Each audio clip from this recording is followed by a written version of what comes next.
ಮನೆಯ ಮುಂದೆ ರಂಗೋಲಿ ಹಾಕುವಾಗ ಖಂಡಿತವಾಗಿ ಪಾಲಿಸಬೇಕಾದ ನಿಯಮಗಳು. ಈ ತಪ್ಪು ಮಾಡಿದರೆ ನಿಮಗೆ ದಾರಿದ್ರತೆ ಅನ್ನುವುದು ಬೆನ್ನಟ್ಟುತ್ತದೆ. ಮೊದಲನೆಯದಾಗಿ, ರಂಗೋಲಿ ಹಾಕುವಾಗ ಕೆಲವು ನಿಯಮಗಳನ್ನು ಪಾಲಿಸುವುದು ತುಂಬಾ ಮುಖ್ಯ. ಹಾಗಾದರೆ ರಂಗೋಲಿ ಹಾಕುವಾಗ ಕೆಲವು ಜಾಗ್ರತೆ ನಿಯಮಗಳನ್ನು ಪಾಲಿಸಬೇಕು. ಆಗಲೇ ನೀವು ಹಾಕುವಂತಹ ರಂಗೋಲಿಗೆ ಪ್ರಯೋಜನ ಅನ್ನುವುದು ಸಿಗುತ್ತದೆ. ರಂಗೋಲಿ ಹಾಕುವುದರ ಹಿಂದೆ ಶಾಸ್ತ್ರೀಯ, ಆರೋಗ್ಯ, ಆಧ್ಯಾತ್ಮಿಕ ರಹಸ್ಯಗಳು ಅಡಗಿವೆ. ಹಾಗಾದರೆ ರಂಗೋಲಿ ಹಾಕುವಾಗ ಪಾಲಿಸಬೇಕಾದ ನಿಯಮಗಳು ಏನು ಎಂದು ಈ ವಿಡಿಯೋದಲ್ಲಿ ತಿಳಿಯೋಣ. ಬಾಗಿಲು ಅಥವಾ ಗೇಟ್ನ ಮುಂದೆ ರಂಗೋಲಿ ಹಾಕಬೇಕು. ರಂಗೋಲಿ ಹಾಕಿದ ನಂತರ ಖಂಡಿತವಾಗಿ 4 ಕಡೆ ಅಡ್ಡಗೆರೆಗಳು ಹಾಕಬೇಕು. ರಂಗೋಲಿ ಹಾಕಿದ ನಂತರ ಸುತ್ತ ಅಡ್ಡಗೆರೆಗಳು ಹಾಕುವುದರಿಂದ ದುಷ್ಟಶಕ್ತಿಗಳು ಮನೆಯೊಳಗೆ ಬರುವುದಿಲ್ಲ. ಹಾಗೇನೆ ಮನೆಯಲ್ಲಿ ಇರುವ ಲಕ್ಷ್ಮೀದೇವಿ ಹೋಗುವುದಿಲ್ಲ ಎಂದು ಶಾಸ್ತ್ರ ಹೇಳುತ್ತದೆ. ರಂಗೋಲಿ ಹಾಕಿದ ನಂತರ ಅಡ್ಡಗೆರೆಗಳು ಹಾಕುವುದರಿಂದ ಅಲ್ಲಿ ಶುಭ ಕಾರ್ಯಗಳು, ಮಂಗಳಕರವಾದ ಕೆಲಸಗಳು ಜರುಗುತ್ತವೆ ಎಂದು ಸೂಚಿಸುತ್ತಾರೆ. ಹಾಗಾಗಿ ಹಬ್ಬದ ಸಮಯಗಳಲ್ಲಿ ಖಂಡಿತವಾಗಿ ರಂಗೋಲಿ ಹಾಕಬೇಕು. ನಿಮ್ಮ ಮನೆಯಲ್ಲಿ ಲಕ್ಷ್ಮೀದೇವಿ ಬರಬೇಕು ಅಂದರೆ ಮನೆಯ ಮುಂದೆ ಅಷ್ಟದಳ ರಂಗೋಲಿಯನ್ನು ಹಾಕಬೇಕು. ಇದರಿಂದ ಲಕ್ಷ್ಮೀದೇವಿ ಮನೆಯೊಳಗೆ ಬರುತ್ತಾಳೆ. ಹಾಗೇನೆ ನಿಮ್ಮ ಮನೆಯಲ್ಲಿ ಲಕ್ಷ್ಮೀದೇವಿ ಸ್ಥಿರ ನಿವಾಸ ಇರುತ್ತಾಳೆ.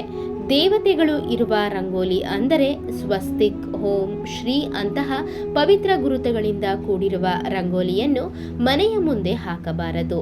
ಏಕೆಂದರೆ ನಾವು ಮನೆಯಿಂದ ಹೊರಗಡೆ ಬರುವಾಗ ಹೋಗುವಾಗ ಈ ರಂಗೋಲಿಯನ್ನು ತುಳಿಯುವ ಅವಕಾಶ ಇರುತ್ತದೆ. ಈ ದಿನಗಳಲ್ಲಿ ತುಂಬಾ ಜನರು ರಂಗೋಲಿ ಹಾಕುವ ಕೆಲಸವಿಲ್ಲದೆ ಮನೆಯ ಮುಂದೆ ಪೇಂಟಿಂಗ್ ರಂಗೋಲಿಯನ್ನು ಹಾಕುತ್ತಾರೆ.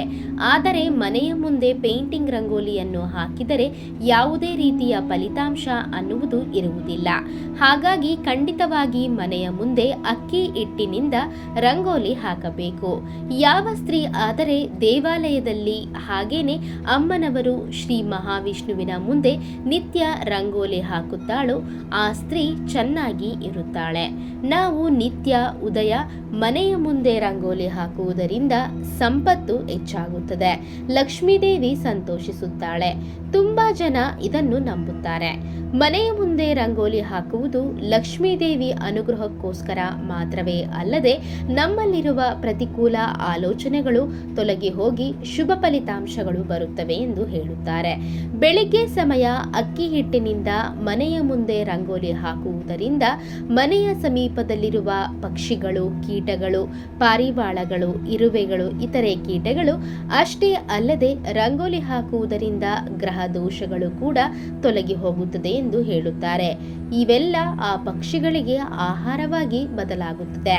ಮನೆಯ ಮುಂದೆ ಪ್ರತಿದಿನ ಶುಭ್ರವಾಗಿ ಹೊರಸಿ ನೀರು ಚೆಲ್ಲಿ ರಂಗೋಲಿ ಹಾಕುತ್ತಾರೆ. ಮನೆಯ ಮುಂದೆ 2 ಗೆರೆಗಳು ಹಾಕುತ್ತಾರೆ.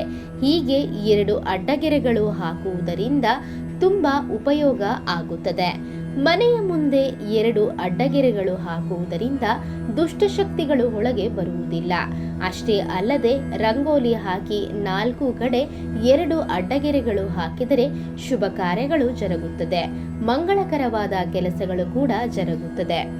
ತುಳಸಿ ಗಿಡದ ಮುಂದೆ ಆದರೆ ಯಾವಾಗಲೇ ಆಗಲಿ ಅಷ್ಟದಳ ಪದ್ಮ ರಂಗೋಲಿಯನ್ನು ಹಾಕಬೇಕು. ತುಳಸಿ ಕೋಟೆಯ ಮುಂದೆ ಅಷ್ಟದಳ ರಂಗೋಲಿ ಹಾಕಿ ದೀಪಾರಾಧನೆ ಮಾಡಿದರೆ ತುಂಬಾ ಒಳ್ಳೆಯದು. ಕುಟುಂಬವೆಲ್ಲ ಲಕ್ಷ್ಮೀದೇವಿಯ ಅನುಗ್ರಹದಿಂದ ಸಂತೋಷವಾಗಿ ಇರಬಹುದು. ಧನ್ಯವಾದ ಸ್ನೇಹಿತರೆ. ಈ ಮಾಹಿತಿ ನಿಮಗೆ ಇಷ್ಟವಾಗಿದ್ದಲ್ಲಿ ಮತ್ತಷ್ಟು ಇಂತಹ ಉಪಯುಕ್ತ ಮಾಹಿತಿಗಾಗಿ ನಮ್ಮ ಚಾನಲನ್ನು ಸಬ್ಸ್ಕ್ರೈಬ್ ಮಾಡಿಕೊಂಡು ಹಾಗೆ ವಿಡಿಯೋಗೊಂದು ಲೈಕ್ ಮಾಡಿ. ಜೊತೆಗೆ ಮತ್ತಷ್ಟು ಇಂತಹ ಉಪಯುಕ್ತ ಮಾಹಿತಿಗಾಗಿ ಫೇಸ್ಬುಕ್ನಲ್ಲಿ ನಮ್ಮ ಪೇಜನ್ನು ಫಾಲೋ ಮಾಡೋದನ್ನು ಮರಿಬೇಡಿ. So thanks for watching our videos.